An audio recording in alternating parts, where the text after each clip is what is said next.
So it was raised there. What does today's judgment mean for many other South Africans whose family members may have been murdered by apartheid security police? The TRC, the Truth and Reconciliation Commission, gave perpetrators an opportunity to come clean or they would face prosecution. But those involved with the TRC itself have admitted that due to a lack of resources, thousands of cases were missed or could not be investigated properly.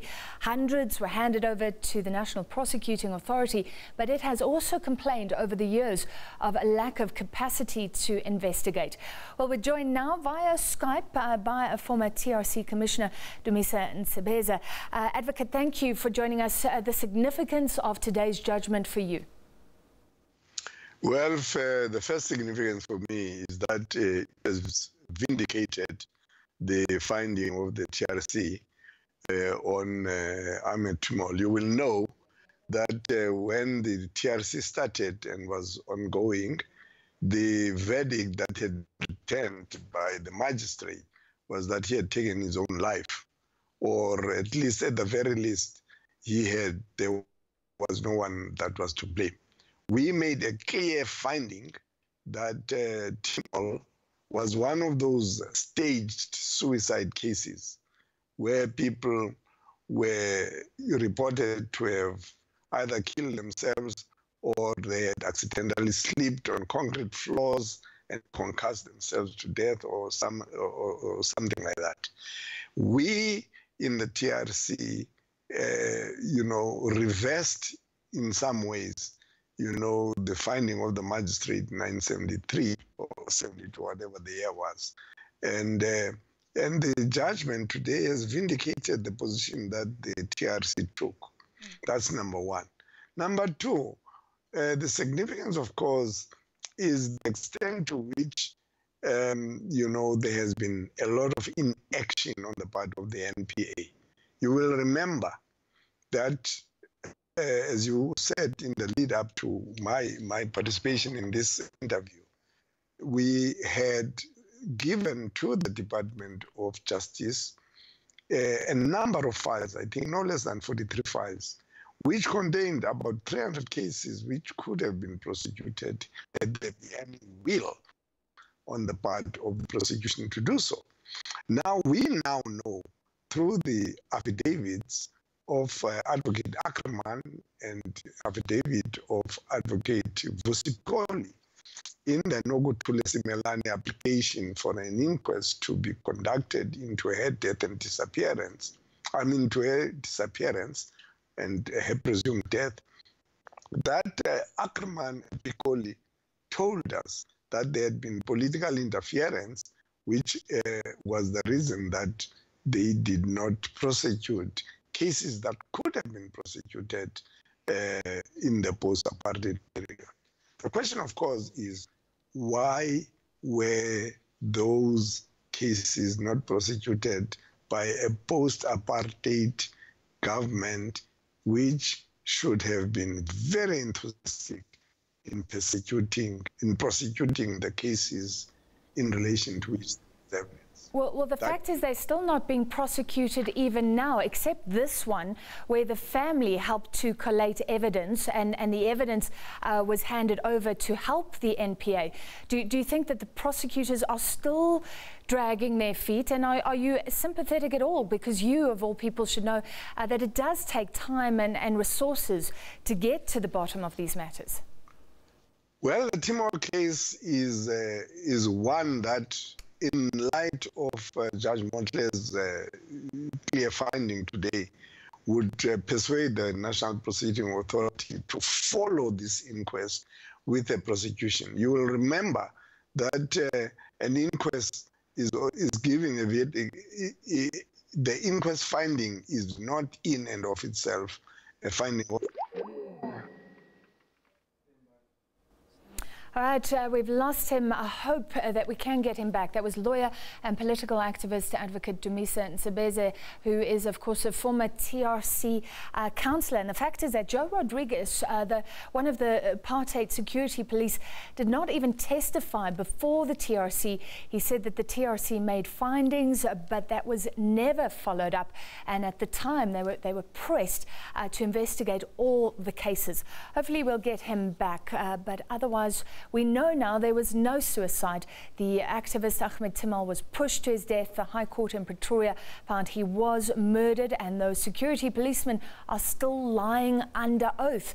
Earlier, I spoke to Ahmed Timol's brother, Ahmed Timol, and we'll go back to that, but I believe Mr. Ntsebeza is on the line. Can you continue? We were talking about the National Prosecuting Authority and its stance right now in connection with many cases that remain outstanding. Yes, there are quite a number of cases that are outstanding. In fact, I was asked by the Albert Dumisa Foundation or officials in that foundation to see if there is a basis on which one can start to inquire into the manner in which the Chief Albert Dumisa was killed. And I'm sure after this, they will be encouraged to want to pursue that inquest as well. I mean, but in the Nokuthula Simelane case, though it's an inquest in which Advocate Moses Kakane was leading Howard Vani, that inquest resulted in a prosecution. So there is already a prosecution currently going, which was as a consequence of Mrs. Nkadi Meng having brought an application for an inquest to be held. Sean Abrams, the National Director of Public Prosecutions, went ahead and said, I will not institute an inquest. I will go for a prosecution.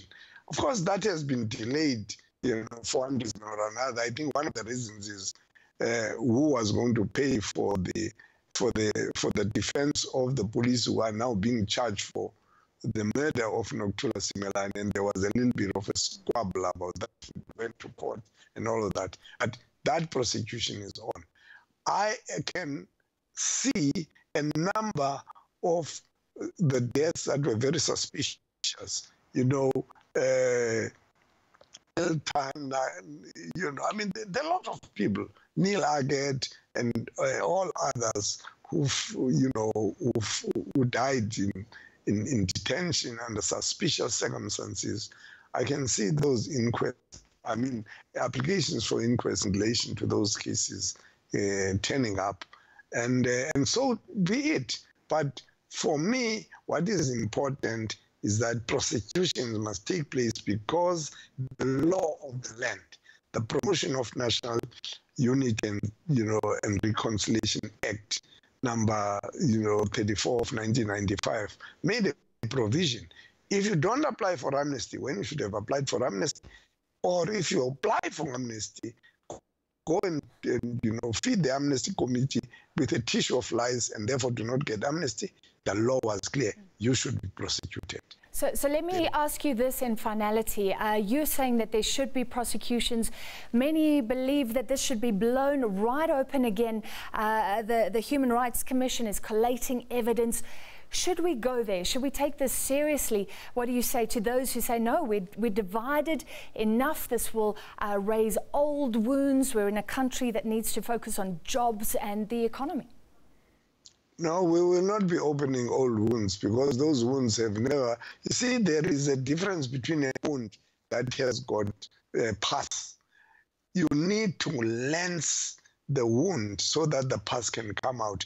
Then you can have a wound that will heal. There have been no prosecutions in relation to murders where the victims, that is, the people who lost their loved ones, have never had closure. You can see the way in which the Ahmed Timols are talking in this case. For the first time, they have real closure. But the best closure for them will be when the culprits like Rodriguez and others are prosecuted. If they manage to be acquitted by a competent court because there will be no witnesses, because witnesses die, memories fade. That's a different issue. But prosecutions must take place because that was what the law had provided in the Promotion of National Unity and Reconciliation Act. Thank you very much for your time this evening. Former TRC Commissioner Dumisa Ntsebeza.